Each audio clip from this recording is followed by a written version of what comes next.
मैं पर्सनली बहुत पसंद करती हूँ शो को। उसका जो 8 साल का भतीजा है वो कॉन्डम और वजाइना के जो टर्म्स हैं वो उसके बारे में बात कर रहा है। तो आई थिंक हमें यहाँ पे किसी पर्सन को ब्लेम या शो को ब्लेम नहीं करना चाहिए। अरे ऐसा शो पब्लिकली नहीं चलना चाहिए। I don't support this. मैंने तो उसको डे 1 से देखा नहीं है। रिसेंटली इंडिया गॉट टैलेंट में रणवीर अलाहाबादिया आया था और समय रैना के साथ उसने वो शो किया था। उसमें उसने ऐसे कुछ बातें बोली, माँ बहन की गालियाँ दी, और भी तुम्हें पता ही होगा कि उसमें कैसी बातें होती हैं।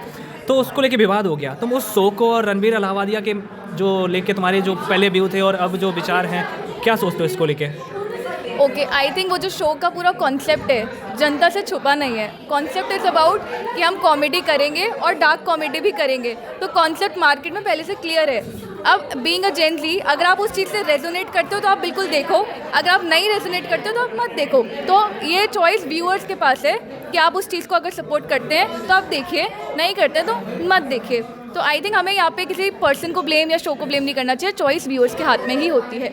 नेशनल ह्यूमन राइट कमीशन ने जो यूट्यूब को एक लेटर लिखा है कि कार्रवाई की जाए, रणवीर अलाहाबादिया का जो है चैनल डाउन किया जाए, क्योंकि ये गलत चीज़ परोस रहा है समाज में। क्या मैसेज जाएगा जो नई जनरेशन है? क्योंकि रणवीर अलाहाबादिया को हम एज अ पॉडकास्टर देखते हैं, एज अ इन्फ्लुएंशियल पर्सनैलिटी देखते हैं। Even I follow his podcast, इसका चैनल। तो जो इमेज उनकी है, हाँ, उन पे ये सूट नहीं करता है, जो कि उनकी अपॉलॉजी बिल्कुल सही है, करनी भी चाहिए थी। बिकॉज एक पर्सपेक्टिव है कि उनकी रेपुटेशन है मार्केट में, एंड जिस तरह की फिलोसॉफिकल और इंसाइटफुल डिस्कशन वो करते हैं, उसके बाद ये सुनना उनकी इमेज के लिए हार्म तो है।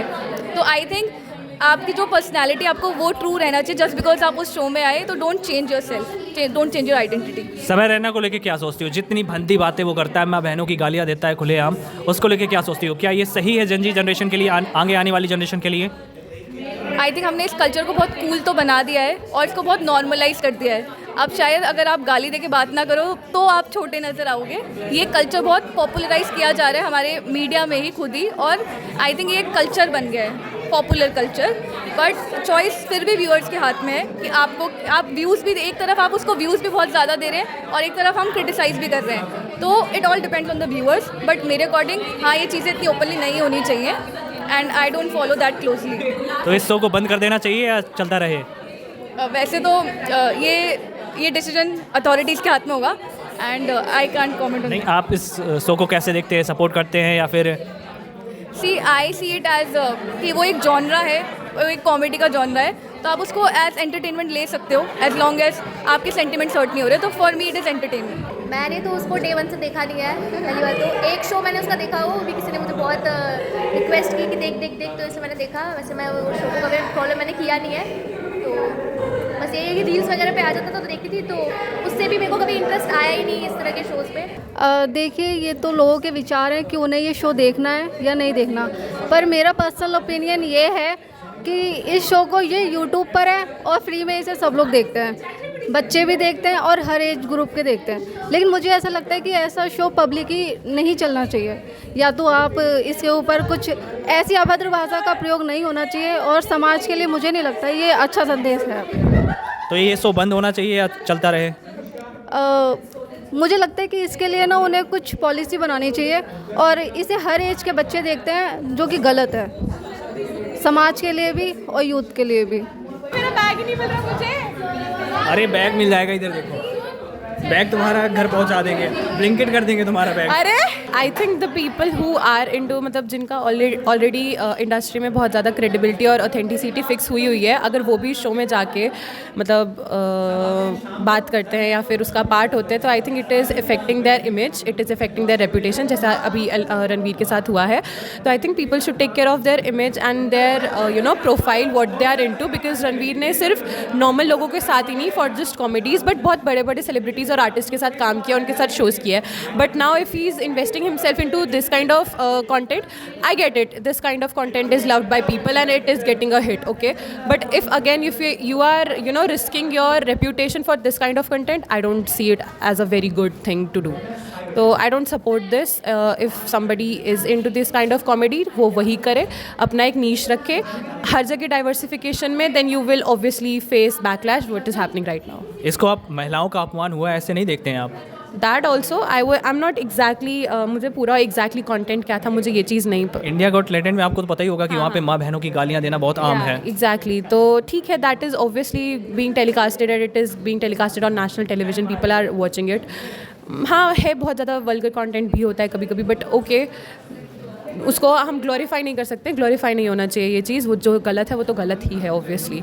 गालियाँ कहीं पे भी, चाहे वो यूट्यूब हो, टेलीविज़न हो, आम भाषा हो, कहीं पे भी हो, नॉर्मल रेगुलेशन कॉन्वर्सेशन हो, उसमें भी सपोर्ट नहीं होना चाहिए। अब क्या हो रहा है कि लोग रणवीर अलावादिया के चैनल को अनसब्सक्राइब कर रहे हैं, तो क्या आप Yeah, that is exactly what I said, कि when you were already established and you had an authenticity, then why would you do something that will affect your image and reputation? And he did it. And he knew it is going to be that sort of content, but he still went for it. So that is on him, that is his responsibility, and whatever he is facing, it is his accountability जो वो ले रहा है उन चीज़ों की। देखिए, India's got talent का जो शो है वो मैंने एपिसोड 1 से अभी तक मतलब ऑलमोस्ट सारे एपिसोड देखे हैं उनके, और मैं मानता हूँ कि आपकी एक फ्रीडम ऑफ स्पीच होती है कि जिसमें आप अपने आर्टिकल 19, आर्टिकल 21 जो कि राइट टू लाइफ और लिबर्टी के अंदर में आती है, आर्टिकल 19(1) में आपको freedom of speech and expression दी गई है, आपने उसका यूज़ किया है, आप कुछ भी बोल सकते हैं, बट ऑल्सो कॉन्स्टिट्यूशन जो है वो आपके लैंग्वेज पे और आपके विचारों पे एक आपका जो रीजनेबल रिस्ट्रिक्शंस होता है वो लगाता है। ठीक है, आप कहने को कुछ भी कह सकते हैं, ठीक है, खड़े होके, बट आपको ये चीज़ का ध्यान रखना होता है कि वो सोसाइटी में इम्पैक्ट क्या क्रिएट कर रहा है। अब आपके जो देखने वाले ऑडियंस हैं वो आपकी ऑडियंस जो है वो मोस्टली यंग है। अभी मैंने एक मीम देखा था इंटरनेट के ऊपर जहाँ पे एक बंदे ने लिख के डाला था कि उसका जो 8 साल का भतीजा है वो कॉन्डम और वजाइना के जो टर्म्स हैं वो उसके बारे में बात कर रहा है। तो ये ऐसी चीज़ होती है कि आपको सोसाइटी में आपके ऑडियंस को ध्यान में रखना होता है कि आप कौन से प्लेटफॉर्म पे किस तरह की बातें कर रहे हैं। यूट्यूब जो है एक ओपन प्लेटफॉर्म है, कोई भी उसे विदाउट एज ग्रुप के एक्सेस कर सकता है। आपने यूट्यूब के ऊपर एक शो क्रिएट किया है, आपकी लैंग्वेज जो है वो आपने यूट्यूब गाइडलाइंस को भले ही फॉलो कर लियो, ठीक है, कि आपका जो गाइडलाइंस में आपकी जो बातें हैं वो गाइडलाइंस के अकॉर्डिंग आ रही हैं, बट वहाँ पे आपको जो टर्म्स यूज़ हो रहे हैं वो आपको ध्यान में रखने चाहिए थे। ये बिल्कुल एडिट किया जा सकता था। ये जो वीडियो आई है वो एडिट करके ही आई है, समय रैना ने जो उसको खुद वो एडिट करते हैं जहाँ तक मुझे पता है अपनी वीडियोज़ को, तो अगर वो चाहते तो इसे एडिट कर सकते थे। तो आपको क्या लगता है ये नैतिक रूप से कितना सही है? क्योंकि इससे जो नई पीढ़ी है या जो जेन जी जनरेशन है उस पर बहुत ज़्यादा इफेक्ट पड़ता है। ये जो बहुत से लोग कहते हैं ये जो समाज में क्राइम हो रहे हैं, इसका कारण भी ये नग्नता है जो परोसी जा रही है ऐसे सोच द्वारा। देखिए, अब हम इसके शोज़ के जो इम्पैक्ट हैं, क्योंकि ये जो शो है वो ऑलवेज़ एयर होने के बाद नंबर 1 ट्रेंड कर रहा होता है और भी इसके जो व्यूज़ हैं वो बहुत मिलियंस में हैं, ठीक है, तो रीच ऑडियंस तक तो बहुत ज़्यादा है। देखिए, जहाँ तक आपने नैतिकता की बात करी, नैतिकता में एक होती है हमारी खुद की इंडिविजुअल नैतिकता, एक होती है सोसाइटी की नैतिकता, कि जहाँ पे वो आपको लाइन जो होती है अपनी इंडिविजुअल वाली वो क्रॉस करके सोसाइटी के नैतिकता में नहीं घुस सकते आप। जो सोसाइटी आपको अगर एज एन फिक्सचर कर रही है कि आपके ये जो ये आपके मापदंड हैं जिन पे आपको खरा उतरना होता है। अब ऐसे तो कल खड़ा होके सोसाइटी के अंदर कोई भी कल को क्राइम कर दे, लेकिन वो सोसाइटल एक्सेप्टेंस नहीं होती है कहीं पे भी। तो मैं जहाँ तक देखता हूँ कि अगर ये कंटेंट बन रहा है तो इसके ऊपर एक गाइडलाइंस होनी चाहिए। वो ऐसे आप डायरेक्ट अगर समाज के अंदर लेके आएंगे तो उसका कहीं ना कहीं इफेक्ट पड़ेगा, ठीक है। और वो ऑडियंस जो देखने वाली है उनकी, मैं जानता हूँ कि उनकी एक बहुत बड़ी फ़ैन फॉलोइंग है, ठीक है, और उनके जो ऑडियंस हैं उसमें जाहिर सी बात है कि 13, 14, 15 वो एज ग्रुप का उनका एक खुद वो जानते हैं कि उनकी ऑडियंस किस तरीके की है। तो इस तरीके के अगर शोज़ जब अगर एयर होते हैं तो वो जो लाइन ऑफ ब्रीच होती है कि जहाँ से आप एक क्रॉस कर जाते हैं वो लाइन में, फिर आप वापस देखने के लिए आपको फिर जो डिस्ट्रैक्शन होती है ना वो कंट्रोल कर पाना मुश्किल होता है, क्योंकि एक आपकी पब्लिक इमेज है, वो आपके ऑडियंस को भी और वो आपके काम को भी, वो दोनों को डैमेज करती है। तो यही मेरा मानना है कि जो नैतिकता का सवाल था आपका, कि एक लाइन आपकी क्रॉस नहीं होनी चाहिए सोसाइटल में। आप बना सकते हैं, गाली गलौच आप बिल्कुल कर सकते हैं, इसमें ये कोई अलग अलग मापदंड नहीं है, किसी के लिए कर सकते हैं, लेकिन वो देखना पड़ेगा कि आप कहाँ कर रहे हैं। वो बहुत ज़्यादा पब्लिक प्लेस पे कर रहे हैं या फिर आप रिस्ट्रिक्टेड प्लेस पे कर रहे हैं। सोशल मीडिया पे, ट्विटर पे भी ट्रेंड चल रहा है कि रणवीर अलावादिया के चैनल को अनसब्सक्राइब करो, और उसको ह्यूमन राइट कमीशन ने भी लेटर लिखा है यूट्यूब को कि इसके चैनल को डाउन करो। तो क्या कहना है आपका? टू बी वेरी ऑनेस्ट, जब मैं इंडियाज़ गॉट टैलेंट मैंने स्टार्ट किया था तो मुझे बहुत अच्छा लगा था शो। मैं पर्सनली बहुत पसंद करती हूँ शो को, बट इससे पहले भी कुछ इंसिडेंट हुए थे, उसके बाद से मैंने शो देखना छोड़ दिया, बिकॉज मुझे नहीं लगता कि ये एथिकल है। आप सोशल मीडिया पे कुछ भी नहीं कर सकते हैं, बिकॉज कम्युनिटी की गाइडलाइंस भी होते हैं, वो अलग बात है, लोग आजकल फॉलो नहीं करते हैं, बट आई बिलीव कि ये एक तरह का डिस्टर्ब कंटेंट है। मे बी बहुत लोग मज़ा ले इसका, लेकिन बोले कि ह्यूमर है, ह्यूमर के नाम पे आप कुछ भी कर सकते हैं, बट ऐसा नहीं है। सो आई बिलीव कि India's got talent at first बहुत अच्छा था, बट आफ्टर ये सारे इंसिडेंट्स मुझे अब तो बिल्कुल भी पसंद नहीं आ रहा है। एंड रणवीर अलावादिया इतने फेमस पॉडकास्टर है, उन्हें भी मैं बहुत पसंद करती हूँ, बट इसके बाद स्पेशली मुझे मतलब उनको लेकर थोड़ा व्यू उनके प्रति चेंज हुआ है। तो जो ऐसे सोच हैं उससे सोसाइटी पे क्या इफेक्ट पड़ता है?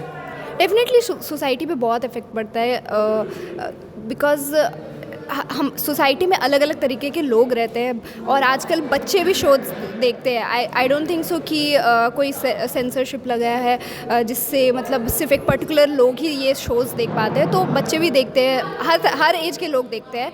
एंड तो मुझे लगता है कि इस तरीके से सोसाइटी पे तो बहुत ज़्यादा ही इफ़ेक्ट पड़ता है. तो इस पे ध्यान देना चाहिए. शो बंद होना चाहिए.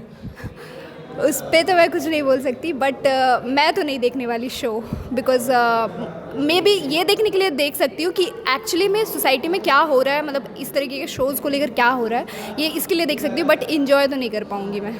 रणवीर अलाहाबादिया को अब देखना पसंद करोगी या फिर ऐसी हरकतों के बाद से उनका बाइकआउट शुरू? हाँ, अगर ऐसी हरकतें रहेंगी तो मैं बॉयकॉट ज़रूर करूँगी. बहुत बहुत धन्यवाद. Thank you.